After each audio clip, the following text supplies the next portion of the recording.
Oligopoly and barrier to entry. An industry with only a few firms is an oligopoly. In an oligopoly, a firm's profitability depends on its interaction with other firms.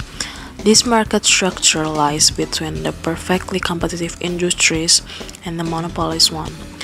One measure of the extent of competition in an industry is the concentration ratio. Most economists believe that a four-firm concentration ratio greater than 40% indicates that an industry is an oligopoly. New firms often have difficulty entering an oligopoly. Anything that keeps new firms from entering an industry in which firms are earning economic profits is called a barrier to entry. Three barriers to entry are economies of scale, ownership of a key input, and government-imposed barriers. Oligopolies by using game theory. Game theory is the study of how people make decisions and a situation in which attaining their goals depends on their interaction with others.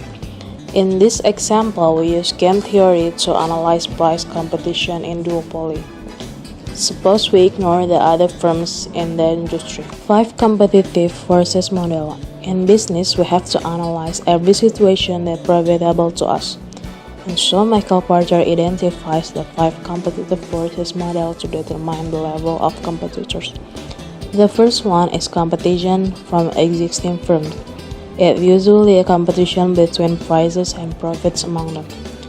Next is the threat from potential entrants.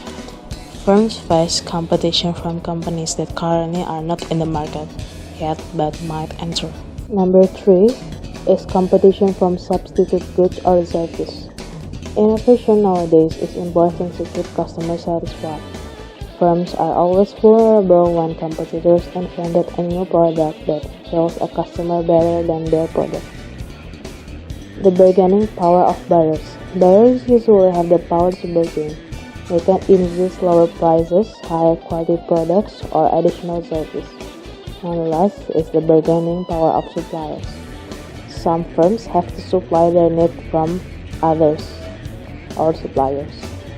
In any change, their suppliers have the bargaining power to limit a firm's profit. In many business situations, one firm will act first and then other firms will respond. This situation can be analyzed using sequential games. To take a simple example, suppose once again Apple and Dell are the only makers of very thin and very light laptop computer. Apple has been successfully selling its MacBook Air laptops since 2008. In 2011, Dell finally decided to enter the market of very thin laptops with the XPS 15Z laptop. A high price might lead to high profit if other firms do not enter the market. But if high price attracts entry from other firms, it might actually result in lower profits. A low price by deterring entry from other firms might lead to higher profits. Assume that managers at Apple have developed a very thin, very light laptop before Dell has and are considering what price to charge. If Apple has the market for this type of laptop to itself and charges a price of $800, it will earn an economic profit by receiving a return of 20%. If Apple charges a price of $1,000 and has the market to itself, it will receive a higher return of 30%. But if Apple charges at $1,000, the managers are worried that Dell might also begin selling this type of laptop. Apple and Dell are playing a sequential game because Apple make the first move deciding what price to charge and Dell responds. We can analyze a sequential game by using a decision tree.